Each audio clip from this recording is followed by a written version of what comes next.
भी बच्चों class 10th board exam 2025 के लिए आज हम लोग क्लास 10th केमिस्ट्री का एक इम्पॉर्टेंट चैप्टर है रासायनिक अभिक्रियाएं एवं समीकरण। इस चैप्टर को बहुत ही डिटेल से समझेंगे वन शॉट में, यानी इस लेक्चर में पूरा चैप्टर हम लोग आज पढ़ेंगे। ठीक है, तो चलिए लेक्चर की बात करते हैं। तो चैप्टर है हमारा रासायनिक अभिक्रियाएं एवं समीकरणें। ठीक है, क्लास 10th का ये बहुत इंपॉर्टेंट चैप्टर है और 2025 बोर्ड एग्ज़ाम के लिए, आपके बोर्ड एग्ज़ाम के लिए बहुत इंपॉर्टेंट है। ठीक है बेटा, तो चलिए लेक्चर को स्टार्ट करते हैं। वन शॉट में पूरा लेक्चर पढ़ेंगे हम लोग। ठीक है, सबसे पहले हम जानते हैं कि रासायनिक अभिक्रियाएं होती क्या हैं। ठीक है, क्योंकि जानना बहुत ज़रूरी है। रासायनिक अभिक्रियाएं, ठीक है, अभिक्रियाएं। ठीक है, हिंदी मीडियम के बच्चों के लिए ये इंपॉर्टेंट चैप्टर है रासायनिक अभिक्रियाएं। इंग्लिश में इसको बोलते हैं केमिकल रिएक्शन।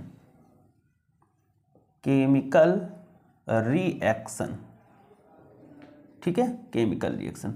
अब बेटा आपसे बात करें कि केमिकल रिएक्शन होती क्या है, तो केमिकल रिएक्शन की अगर हम बात करते हैं, इसमें होता क्या है कि दो या दो से अधिक पदार्थ आपस में रिएक्शन करते हैं और रिएक्शन करने के बाद में दो या दो से अधिक उत्पाद बनते हैं। इसी को बोलते हैं रासायनिक अभिक्रिया। तो इसकी परिभाषा आप कैसे लिखेंगे, क्या लिखेंगे कि दो से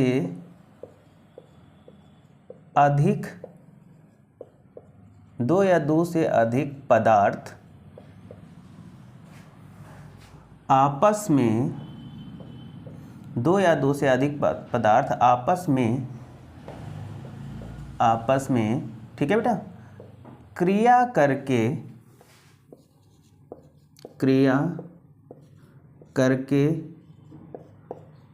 दो या दो से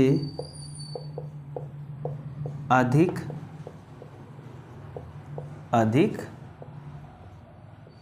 उत्पाद बनाते हैं। क्या बनाते हैं? उत्पाद बनाते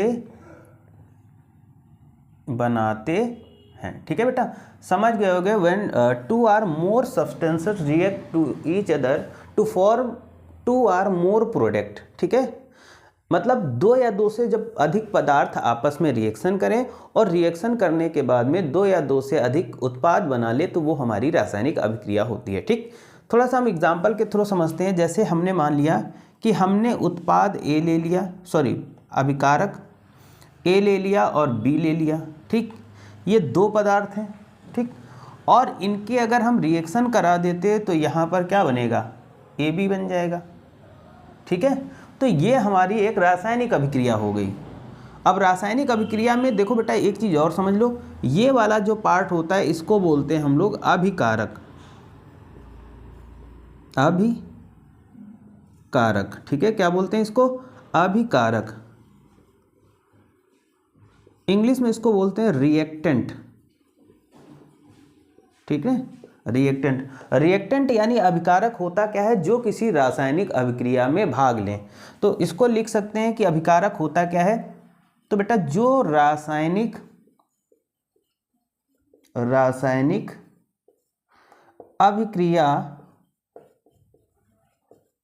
अभिक्रिया में भाग ले। ठीक है, तो समझ गए होंगे कि अभिकारक क्या होते हैं, कि जो रासायनिक अभिक्रिया में भाग ले। और जो ये गिब्स बना हुआ है, ये तीर बना हुआ है, उसके साइड में जो यहाँ पर जो ए बी दिख रहा है, इसको बोलते हैं उत्पाद, है ना। इंग्लिश में इसको बोलते हैं बेटा प्रोडक्ट। उत्पाद क्या होता है बेटा, तो उत्पाद की अगर हम बात कर लेते हैं तो ये होता है रासायनिक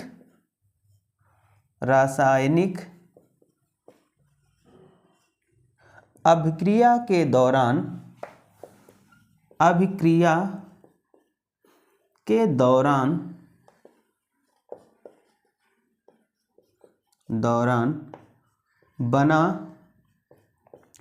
बना नया पदार्थ। ठीक है, बना नया पदार्थ। समझ गए होंगे कि कोई रासायनिक अभिक्रिया हुई तो यहाँ तो ये अभिकारक है, तो अभिकारक वे होते हैं जो रासायनिक अभिक्रिया में भाग लेते हैं, और उत्पाद क्या होता है कि रासायनिक अभिक्रिया जब पूरी होती है तो उससे एक नया पदार्थ बनता है जिसे हम लोग उत्पाद या प्रोडक्ट के नाम से जानते हैं। ठीक, यहाँ पर कभी आप देखा होगा कि यहाँ पर कोई चीज़ ले ली जाती है, उत्प्रेरक, है ना।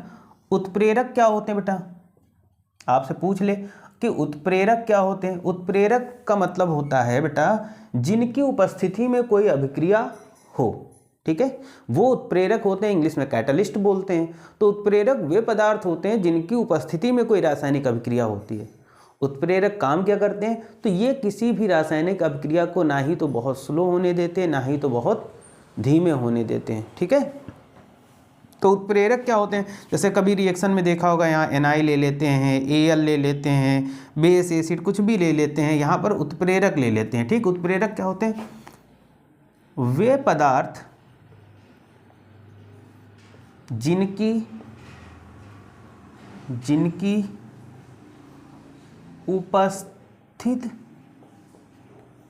उपस्थिति में कोई अभिक्रिया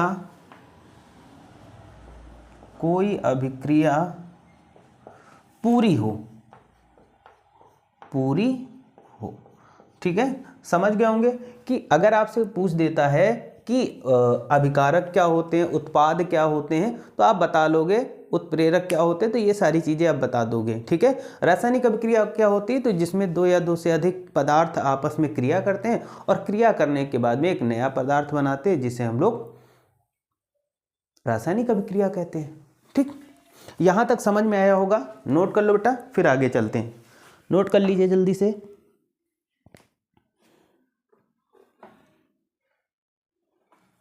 ठीक है, अब रासायनिक अभिक्रिया हम समझते हैं। जैसे देखो कोई भी रासायनिक अभिक्रिया ले लो बेटा, इसके उदाहरण एग्जाम्पल ले लेते हैं हम रासायनिक अभिक्रिया की।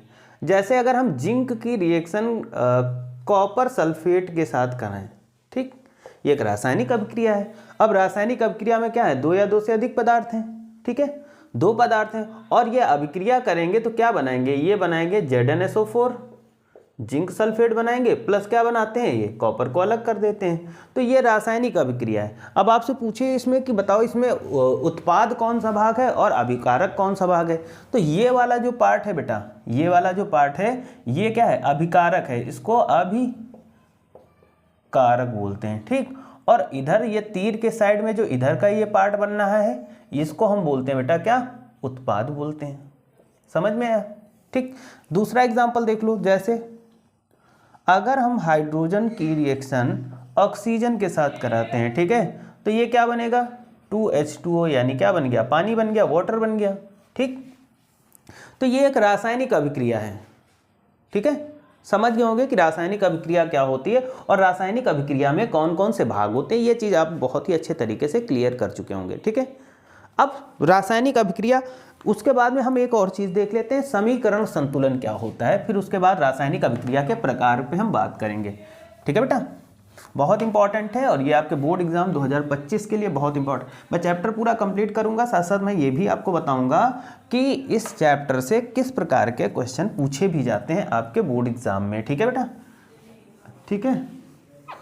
समीकरण संतुलन, देखो हम बात करेंगे समीकरण संतुलन की, बेटा बात करेंगे। अब समीकरण संतुलन इसमें आता भी है और पूछा जाता है, समीकरण संतुलन होता क्या है। समीकरण संतुलन का मतलब होता है कि जो रिएक्टेंट यानी जो अभिकारक भाग होगा, अभिकारक, और इधर क्या होता है बेटा, उत्पाद होता है। ठीक, तो जितना अभिकारक हो उतना उत्पाद हो तो समीकरण संतुलित है। हम एग्जाम्पल के थ्रू समझते हैं बेटा। एग्जाम्पल ले लेते हैं यहां पर, है ना। अगर देखो, अगर हम यहां पर H2 की रिएक्शन O2 के साथ कराएं,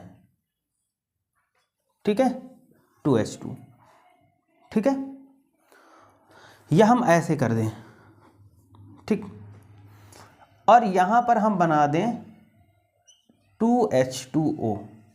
ठीक, अब आप बताइए क्या हमारी अभिक्रिया ये बैलेंस है या क्या ये समीकरण संतुलित है? नहीं संतुलित है। क्यों? इसका कारण ये है बेटा कि यहाँ पर हाइड्रोजन कितना है, 2 मॉलिक्यूल है, इधर ऑक्सीजन कितना है, 2 है, ऑक्सीजन कितना है, 2 है। ठीक, हम यहाँ पर हाइड्रोजन की बात करते हैं तो इधर हाइड्रोजन कितना है, 2 दूनी 4 दिया गया और ऑक्सीजन कितना दिया गया, 2। तो इधर हाइड्रोजन 4 है और इधर हाइड्रोजन क्या है, 1 है, इसलिए ये समीकरण क्या है, संतुलित नहीं है। तो इसको संतुलित करने के लिए हम क्या करेंगे, इधर 2 लगा देंगे। अब हमने इधर 2 लगा दिया तो 2 2 जा 4 हाइड्रोजन हो गया, 2 ऑक्सीजन, 4 हाइड्रोजन 2 ऑक्सीजन। मतलब जितना रिएक्टेंट पार्ट, मतलब जितना अभिकारक भाग में हाइड्रोजन है उतना इधर भी हाइड्रोजन है, जितना इधर ऑक्सीजन है उतना उधर ऑक्सीजन है, इसलिए ये अभिक्रिया बैलेंस हो गई। आगे देखते हैं और 1-2 अभिक्रियाएं लेते हैं जिनको हम लोग बैलेंस करके,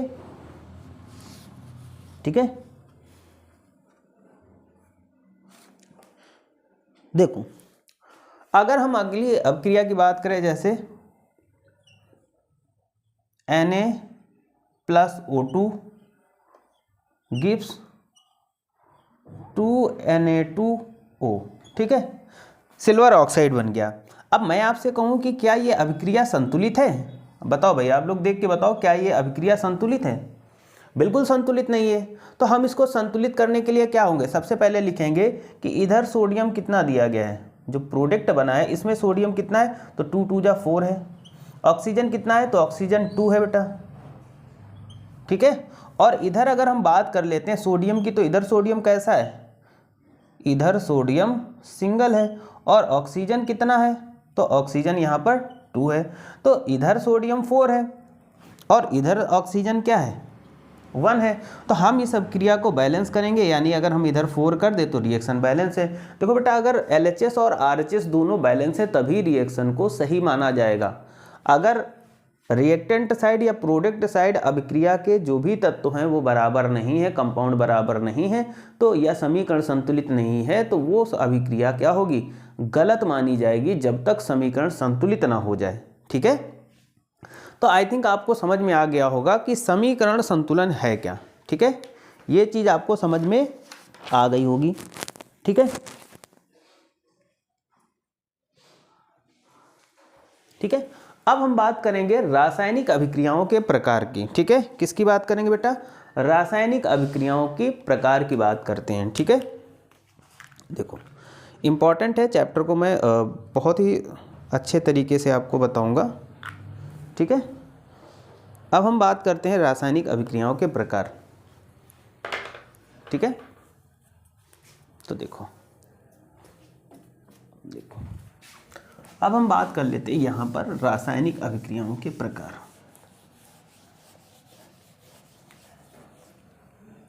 देखो, यहाँ पर हम बात करेंगे रासायनिक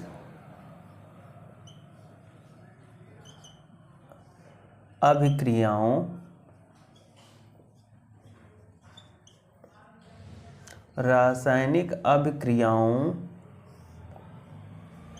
के प्रकार, रासायनिक अभिक्रियाओं के प्रकार, ठीक है। सबसे पहले आ जाती है हमारी जो अभिक्रिया, वो होती है योगात्मक अभिक्रिया। योगात्मक अभिक्रिया। अब आपसे पूछे योगात्मक अभिक्रिया, ठीक है। योगात्मक अभिक्रिया या इसको बोलते हैं संयोजन अभिक्रिया, ठीक है, ठीक है। योगात्मक अभिक्रिया होती क्या है, देखो, योगात्मक अभिक्रिया की परिभाषा लिखेंगे तो क्या लिखेंगे, वह अभिक्रिया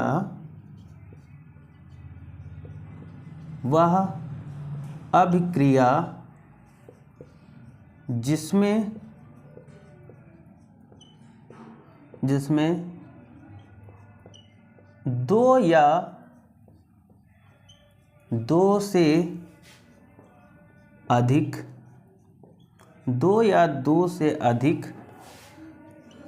यौगिक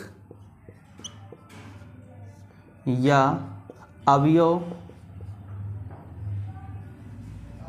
हो आपस में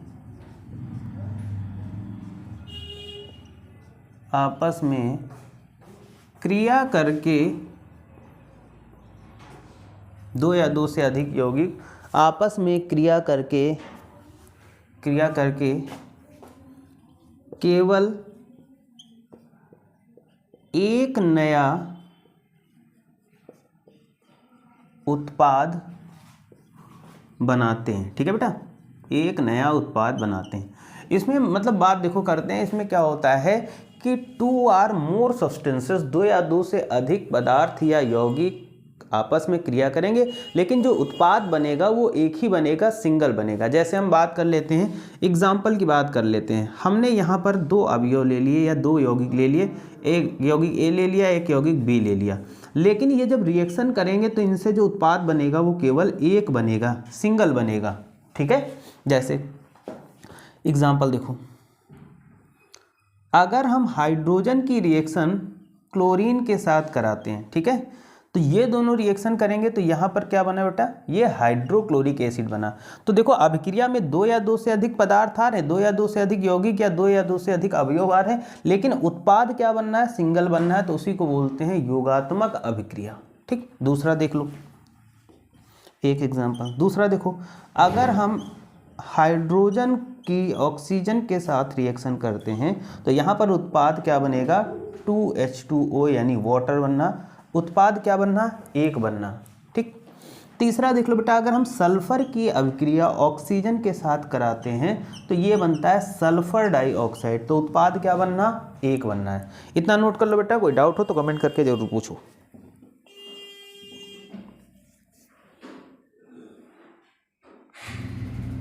ठीक है, ऐसे ही देखो हम यहाँ पर बात करते हैं, ऐसे ही बात करते हैं।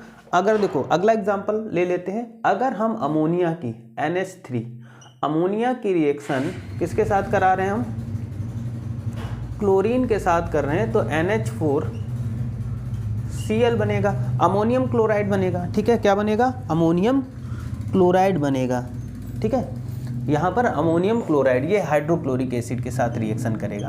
ठीक है, तो क्या बन गया, अमोनियम क्लोराइड। ऐसे ही देखो तो उत्पाद एक बनना है और यहाँ पर भाग क्या, 2-3 आ रहे हैं, मतलब 2-3 यौगिक आपस में क्रिया कर रहे हैं, 2 यौगिक कर रहे हैं। वैसे ही अगर हम सोडियम की रिएक्शन 4Na+O2 है ना, सोडियम की अगर ऑक्सीजन से रिएक्शन करते हैं तो सोडियम ऑक्साइड बनेगा, 2Na2O बन गया। ठीक, ये हो गया। ठीक है, अगर हम देखो यहाँ पर 6 नंबर एग्जाम्पल की बात करते हैं, कार्बन की अगर हम ऑक्सीजन के साथ रिएक्शन करते हैं तो कार्बन डाइऑक्साइड बनता है। तो यहाँ पर आप समझ गए होंगे कि योगात्मक अभिक्रिया वो अभिक्रिया होती है जिसमें दो या दो से अधिक यौगिक या अवयव आपस में क्रिया करके केवल एक नया यौगिक बनाते हैं। क्या बनाएंगे, केवल एक नया यौगिक बनाएंगे, वो हमारी योगात्मक अभिक्रिया होती है। ठीक है बेटा, नोट कर लो, फिर हम इसके आगे नोट करते हैं। ठीक है, इसके बाद रिएक्शन नंबर 2 पे जाएंगे, वियोजन अभिक्रिया।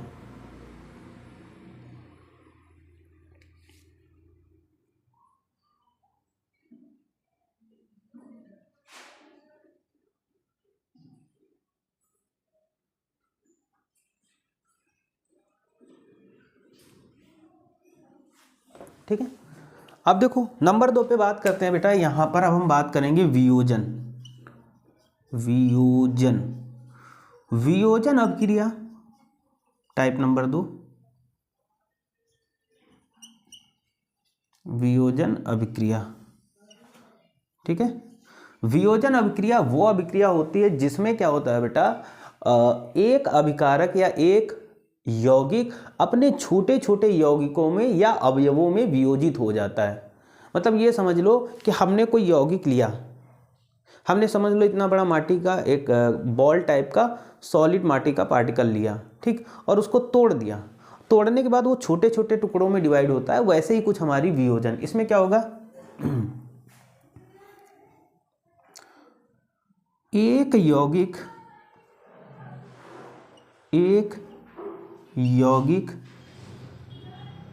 या अवयव, एक यौगिक या अवयव, या यहाँ पर लिख ले अभिकारक, अभिकारक अपने छोटे छोटे यौगिकों में वियोजित हो जाए,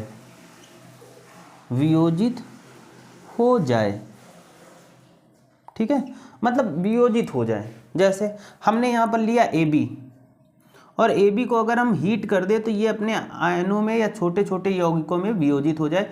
A अलग हो गया, B अलग हो गया, इसको बोलते हैं वियोजन अभिक्रिया। कोई चीज़ वियोजित हो जाए, है ना। जैसे कई सारे ग्रुप बना के आप फ्रेंड लोग रहते हो ना, 10 लोगों का एक ग्रुप है, लेकिन उसी में मार धाड़ अगर हो जाए तो सब अलग हो जाते हैं। 2 उधर चले गए, 2 उधर चले गए, 2 उधर चले गए, तो सब अलग अलग हो जाते हैं, वियोजित हो जाते हैं, छोटे छोटे ग्रुप में टूट जाते हैं, ठीक है। तो इसको बोलते हैं वियोजन हो जाना। एग्जाम्पल की बात करते हैं बेटा, यहाँ पर अगर हम कैल्शियम कार्बोनेट की बात करते हैं, कैल्शियम कार्बोनेट को अगर हम हीट करते हैं, अगर हम गर्म करते हैं बेटा, तो कैल्शियम कार्बोनेट अपने छोटे छोटे यौगिकों में वियोजित होगा। कैसे? एक तो ये बना लेगा कैल्शियम ऑक्साइड और प्लस क्या बना लेगा, कार्बन डाइऑक्साइड। तो ये होता है वियोजन। समझ में आया? नोट करो जल्दी से, नोट कर लीजिए जल्दी से।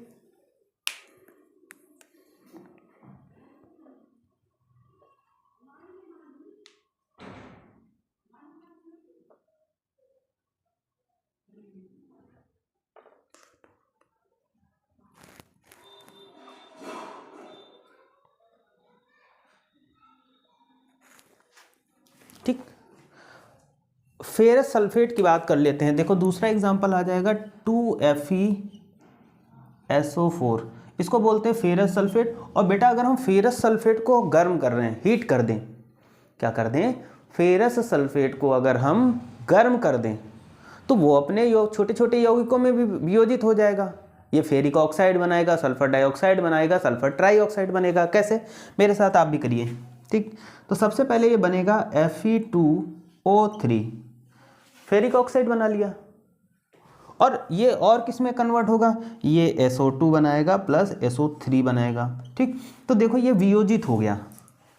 अब आपको साथ में एक चीज़ ये भी ध्यान देना है, जैसा कि मैंने पहले बताया कि समीकरण संतुलित होनी चाहिए, तो आपको ये भी देखना है कि रिएक्शन संतुलित है कि भाई ऐसे ही कुछ भी होता चला जा रहा है। तो हम देख लेंगे ये समीकरण संतुलित भी होनी चाहिए। तो Fe2 है, ऑक्सीजन 4 2 8 है, सल्फर 2 है, ऑक्सीजन 3 2 5 3 8, सल्फर 2 है, Fe2 है, यानी रिएक्शन भी बैलेंस है। इतना नोट करो, फिर हम इसके और एक दो एग्जाम्पल देखते हैं, है ना।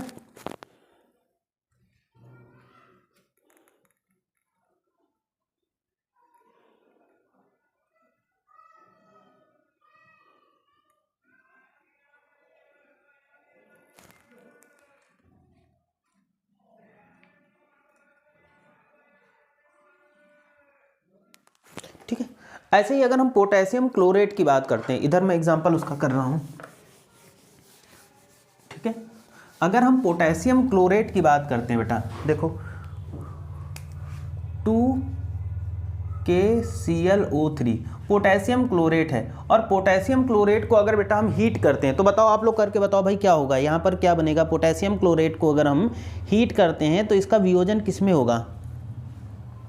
ठीक है, तो पोटेशियम क्लोरेट को अगर हम हीट करेंगे तो ये भी वियोजित होगा। ये क्या बनाएगा, सबसे पहले तो ये KCl बनाएगा, 2KCl प्लस क्या बनेगा, 3O2, है ना। तो ये वियोजन है, जब कोई चीज़ वियोजित हो जाए, एक बड़ा सा यौगिक है वो अपने छोटे छोटे यौगिकों में वियोजित हो जाए, तो वो बोलते हैं हम वियोजन अभिक्रिया। बैलेंसी देख लेते हो, ऑक्सीजन 6 है, 3 2 6 है, पोटेशियम 2 है, क्लोरीन 2 है। ठीक है, तो हमारे हिसाब से आपको वियोजन अभिक्रिया समझ में आ गई होगी। वियोजन अभिक्रिया में किसी भी बच्चे को कोई भी डाउट नहीं होगा, सब कुछ आपको समझ में आ गया होगा। अब हम वियोजन के बाद में टाइप नंबर 3 पे चलते हैं, और टाइप नंबर हमारा जो 3 होगा बेटा वो होगा प्रतिस्थापन अभिक्रिया या विस्थापन अभिक्रिया। ठीक है, चलो हम बात करते हैं अब रिएक्शन नंबर 3, विस्थापन अभिक्रिया। विस्थापन का मतलब होता है किसी चीज़ को विस्थापित कर देना। तो देखो विस्थापन अभिक्रिया, ये अभिक्रिया नंबर 3 है, विस्थापन अभिक्रिया। विस्थापन अभिक्रिया बहुत ही इंपॉर्टेंट अभिक्रिया है ना। विस्थापन अभिक्रिया, देखो विस्थापन अभिक्रिया की अगर हम बात करते हैं तो इसमें विस्थापन में होता क्या बेटा, विस्थापन में क्या होता है, जो ज़्यादा क्रियाशील तत्व होता है वो कम क्रियाशील तत्व को उसके जलीय विलयन से विस्थापित कर देता है। देखो इसमें होता क्या है बेटा, इसमें होता क्या है, अधिक क्रियाशील तत्व, अधिक क्रियाशील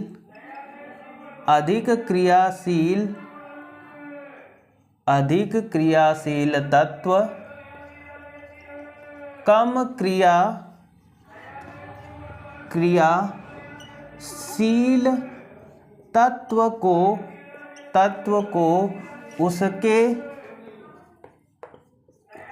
जलीय विलयन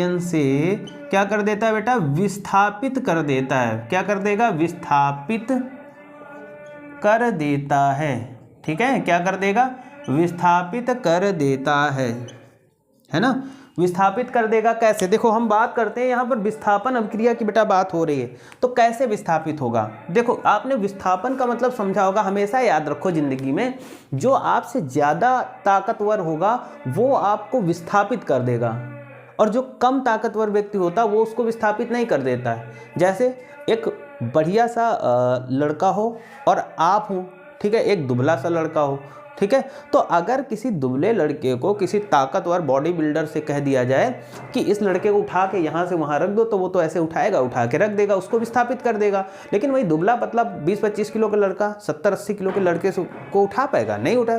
तो हमेशा ताकतवर चीज़ ही कम ताकतवर चीज़ को विस्थापित करती है। ठीक है, तो वही विस्थापन अभिक्रिया होती है। इसमें जो अधिक क्रियाशील तत्व होता है वो कम क्रियाशील तत्व को उसके जलीय विलयन से विस्थापित कर देता है। उदाहरण के लिए हम बात करते हैं बेटा, यहाँ पर एग्जाम्पल की बात करते हैं। जैसे अगर हम बात करते हैं जिंक की, और जिंक को अगर हम कॉपर सल्फेट के विलयन में डालते हैं, किस में डालते हैं, कॉपर सल्फेट के विलयन में, तो हमें पता है कि जिंक ज़्यादा क्रियाशील है, कॉपर कम क्रियाशील है। तो यानी ये मजबूत है, ये कमज़ोर है। तो जब हम कॉपर सल्फेट के विलयन में, जो कि नीले रंग का होता है, उसमें अगर हम जिंक को डालेंगे तो जिंक क्या करेगा कि कॉपर सल्फेट के विलयन से कॉपर को विस्थापित कर देगा और स्वयं जाकर के उसकी जगह ले लेगा। तो यहाँ पर अभिक्रिया क्या होगी, ZnSO4 बनेगा, यानी जिंक सल्फेट बनेगा, प्लस कॉपर विस्थापित हो जाएगा। ठीक है, तो समझ में आया होगा आपको, ये नोट कर लो। उसके बाद में हम आगे और एग्जाम्पल देखते हैं विस्थापन अभिक्रिया के, है ना,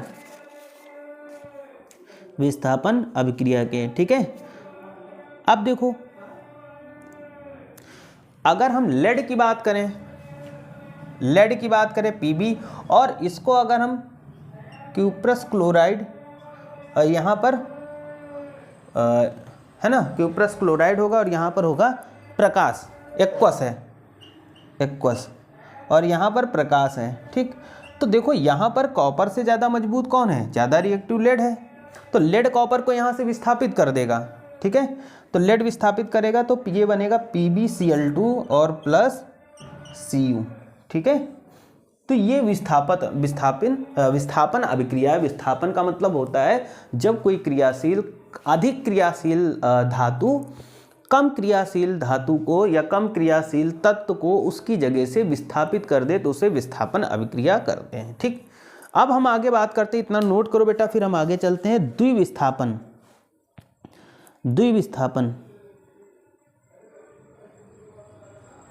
ठीक है, हम बात करेंगे द्विविस्थापन। ठीक है, द्विविस्थापन क्या होता है, सेम है।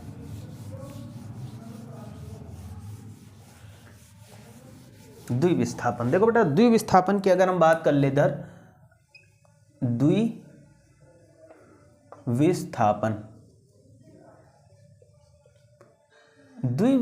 अभिक्रिया का मतलब होता है कि जहां पर दो अवयव का विस्थापन हो, दो अवयवों का विस्थापन हो। जैसे हम बात करते हैं, उदाहरण के लिए हम ले लेते हैं सिल्वर नाइट्रेट। ठीक है, अगर हम AgNO3 ले लेते हैं बेटा, ठीक, और इसका रिएक्शन हम NaCl के साथ कराते हैं। ठीक, तो यहाँ पर देखो द्विविस्थापन होगा। द्विविस्थापन का मतलब ये दोनों अपने अवयवों को विस्थापित करेंगे, यानी इनमें विनिमय होगा, कहीं ना कहीं अदला बदली करेंगे। कैसे करेंगे? तो ये जो सिल्वर है, ये सिल्वर क्लोरीन के साथ रिएक्शन करेगा और ये बनाएगा AgCl सिल्वर क्लोराइड, और सोडियम NO3 के साथ NaNO3 बनाएगा, सोडियम नाइट्रेट बनाएगा। ठीक है, तो ये हो गया द्विविस्थापन, जहां दो अवयवों का विस्थापन हो। ठीक है, देखो अगर हम बेरियम क्लोराइड की BaCl2 प्लस और H2SO4 के साथ रिएक्शन करें, तो यहाँ पर भी दो द्विविस्थापन होगा। क्या बनेगा? एक तो ये BaSO4 बन जाएगा, है ना, यहाँ पर Ba का विस्थापन होगा और यहाँ से हाइड्रोजन का विस्थापन, तो ये बन जाएगा BaSO4 और प्लस 2HCl बन जाएगा। तो ये भी द्विविस्थापन, यानी जहाँ पर दो अवयवों का विस्थापन हो, दो अवयवों आपस में विनिमय करे, वो हमारा द्विविनिमय बेटा कहलाता है। ये चीज़ आपको क्लियर हुई होगी मेरे हिसाब से सारी चीज़ें। ठीक है, तो ये हो गया द्विविनिमय, इसको नोट कर लो। फिर हम आगे इधर चलते हैं, इसके आगे नोट करो और कोई कमेंट मतलब अगर कोई डाउट है तो कमेंट करके ज़रूर बताओ भाई, है ना, ये इम्पॉर्टेंट है भाई, बहुत ही ज़्यादा महत्वपूर्ण है।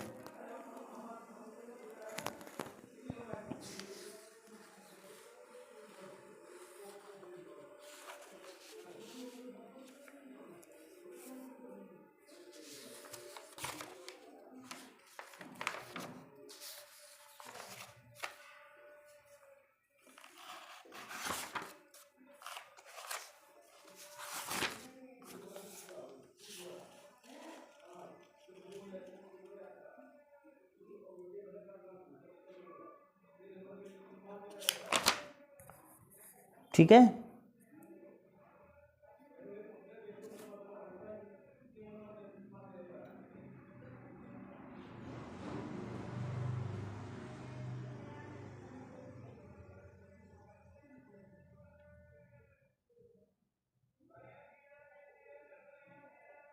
ठीक, आगे चलो।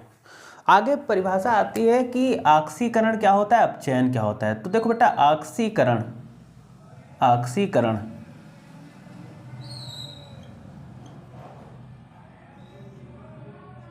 ऑक्सीकरण होता क्या है? तो देखो, ऑक्सीकरण बहुत इंपॉर्टेंट है, परिभाषा पूछी जाती है बेटा। तो ऑक्सीकरण होता क्या है बेटा? ऑक्सीकरण मान लेते हैं तो किसी पदार्थ, ऑक्सीकरण क्या होता है? किसी पदार्थ से हाइड्रोजन का हटना या ऑक्सीजन का जुड़ना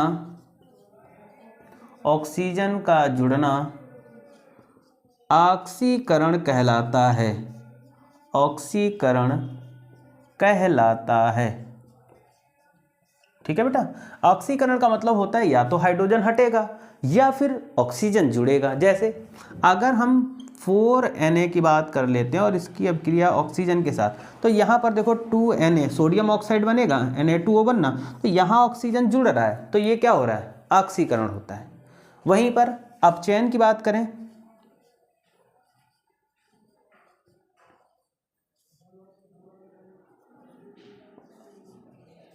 अपचयन क्या होता है? ऑक्सीकरण, अपचयन क्या होता है? किसी पदार्थ में हाइड्रोजन का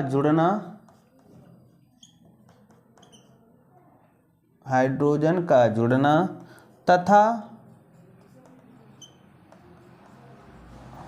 ऑक्सीजन का हटना अपचयन कहलाता है। अपचयन कहलाता है। ठीक है, यानी हाइड्रोजन क्या होगा, हाइड्रोजन जुड़ेगा और ऑक्सीजन या फिर ऑक्सीजन हटेगा। ठीक है, तो ये अपचयन अभिक्रिया होती है। समझ में आया, अपचयन अभिक्रिया। ठीक है, ठीक है। जैसे कॉपर ऑक्साइड की हम बात करते हैं, उदाहरण की, इधर कर लेते हैं, इसके उदाहरण की बात करते हैं,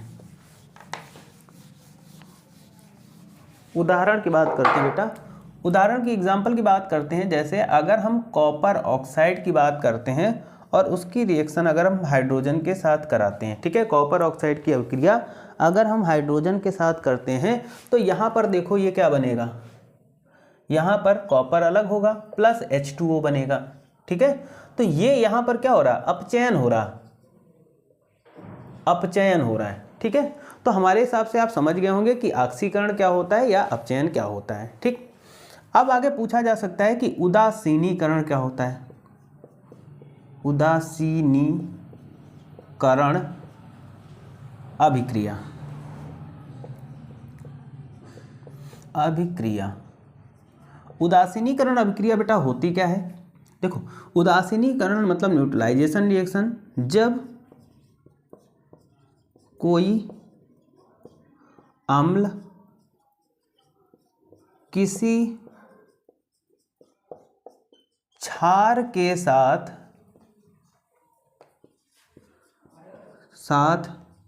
क्रिया करता है, क्रिया करता है तो लवण बनता है, तो लवण बनता है, इसे उदासीनीकरण, इसे उदासीनीकरण अभिक्रिया कहते हैं, अभिक्रिया कहते हैं। समझ गए ना बेटा, उदासीनीकरण में क्या होगा, कोई अम्ल होगा या कोई क्षार और आपस में रिएक्शन करेंगे तो सॉल्ट एंड वाटर यानी लवण और जल बनाएंगे, तो इसे उदासीनीकरण अभिक्रिया कहते हैं। जैसे अगर हम बात करते हैं NaOH, ये क्या है, ये Na सोडियम हाइड्रोक्साइड जो कि एक क्षार है, और यहाँ पर HCl ले लेंगे जो कि क्या है, एक अम्ल है, हाइड्रोक्लोरिक एसिड है। तो ये जब आपस में रिएक्शन करेंगे तो क्या बनाएंगे, NaCl बनेगा और प्लस H2O बनेगा। तो NaCl सोडियम क्लोराइड जो कि एक लवण है। ठीक है, तो ये उदासीनीकरण अभिक्रिया होती है। ये समझ में आया होगा आपको कि उदासीनीकरण अभिक्रिया होती क्या है। इसको नोट करो, फिर हम आगे इसके बात करते हैं बेटा, फिर इसके आगे हम बात करते हैं। ठीक है,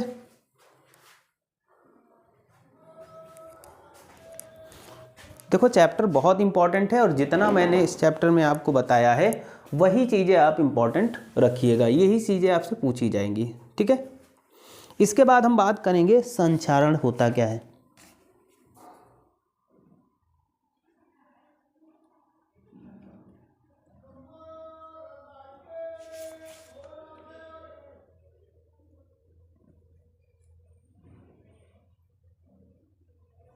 ठीक है, आगे हम बेटा कुछ चीज़ें और जानेंगे, जैसे संक्षारण क्या होता है उसको समझेंगे, उसकी लैंग्वेज आप, ठीक है। संक्षारण, संक्षारण, अब बेटा हम बात करते हैं संक्षारण क्या होता है। देखो, संक्षारण का मतलब होता है जब किसी धातु को आप नमी युक्त जगह पे रख देते हैं। जैसे आपने लोहा लिया है ना, और लोहे को आपने छत पे रख दिया, खुली जगह पे, यानी ऐसी जगह पे रख दिया जहाँ पर नमी, पानी है और हवा है। ठीक है, तो ऐसी जगह पे अगर आप उस वस्तु को रख देंगे तो आप कुछ दिनों के बाद देखेंगे कि उस लोहे के ऊपर कुछ हल्की भूरे रंग की एक लेयर सी झरने लगती है ना, यानी लोहा खराब होने लगती है, या कह सकते हैं शुद्ध भाषा में हम उस पर जंग लगने लगती है। ठीक है, तो जंग लगना है ना, जंग लगना ही संक्षारण होता है। ठीक है, किसी भी धातु को आप अगर नमी युक्त जगह पे रख देते हो, को लंबे समय तक आप उसको रखे रहने देंगे तो एक समय ऐसा आएगा कि उस पर जंग लगेगी, और जंग लगने के बाद में वो धीरे धीरे एक वहाँ पर देखोगे भूरे रंग का पाउडर आपको नजर आएगा, और वो पूरी तरीके से धातु को खराब कर देता है। तो लोहे में जंग लगना ही संक्षारण होता है। समझ गए ना, संक्षारण होता है ना, समझ गए संक्षारण। ठीक है, वैसे ही आ जाता है हमारा विकृति गंधता, विकृति गंधिता।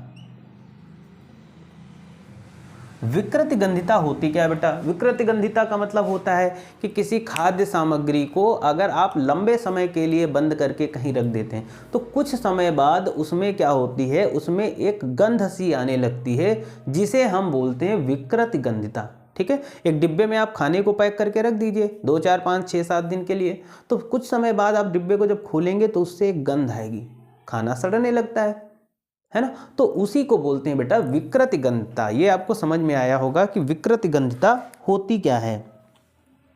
ठीक है, और विकृति गंधिता को हम बचाने के लिए फिर इसमें बहुत सारी रसायनों का उपयोग करते हैं।